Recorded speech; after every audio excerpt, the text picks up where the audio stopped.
Hello everyone, in this video, I'm going to show you how to deposit and also withdraw our money from Webull SG account. First, when we log in into our account, this is the page that we will be looking at. Click the Webull icon at the middle here. Once we click it, you can see that I already deposited $2,000 here.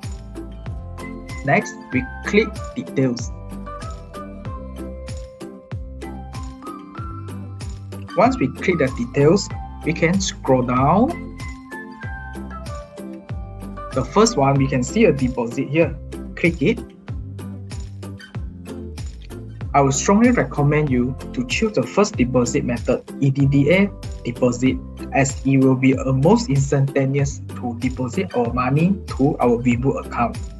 Click it.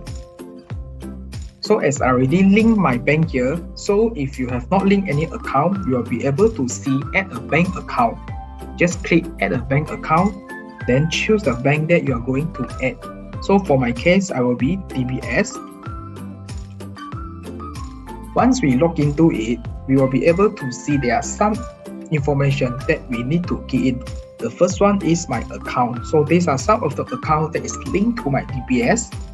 Then the payment limit, for the first time, we can put it as a $2,000. For the billing end date, we can just ignore. After that, you can just click next and it should be submitted. Most likely, it will be approved almost instantaneously.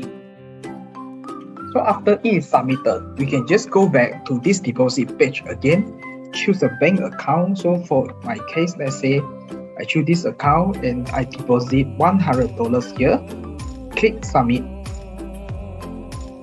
Then it will show this message, deposit request has been submitted. Click done. So from here, we can see that, just refresh. Yeah, so my $100 is already deposited to my Webull account. So next, I'm going to show how to withdraw this amount back to our bank. This is quite important as well, right? So next, we can scroll down until we see a withdraw here. Click it. Then we click withdraw SGD. So same here, if you are the first time to do the withdrawal, here you should be able to see add bank account. So let's click it. So for the bank account, it's quite straightforward as well. We need to key in our bank account name, which should be same as the name when we open our Webull account.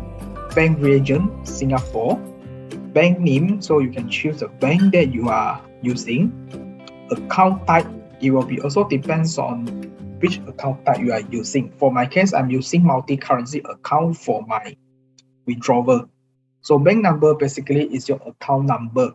Bank address, you can check with your bank or look for online. For the SWIFT code, same as well. So for example, for the DBS, the SWIFT code is DBS SGSG. You can also just Google online, SWIFT code OCBC Bank or SWIFT code DBS Bank. For the intermediary bank SWIFT code, this part I think I just ignore it. For the proof document, you can just upload the bank statement with your name on it. Please take note that in order for you to withdraw your money, the bank account must be only solely owned by you. It cannot be a joint account. My first bank was a joint account with my mother and it was rejected. So I changed to another bank and it is accepted. After you have filled in all the information, you can just click submit. Just for information, I received my money to my bank account within 3 hours. It's very fast and efficient. We also show that the Webull Singapore is a very reliable broker for us to invest our money in. So this is the proof of it. So this is all about this video on how to deposit and withdraw our money from Webull Singapore. If you have any question, please let me know. And if you have not signed out any Webull account yet, feel free to scan this QR code here. Thank you and see you in the next video.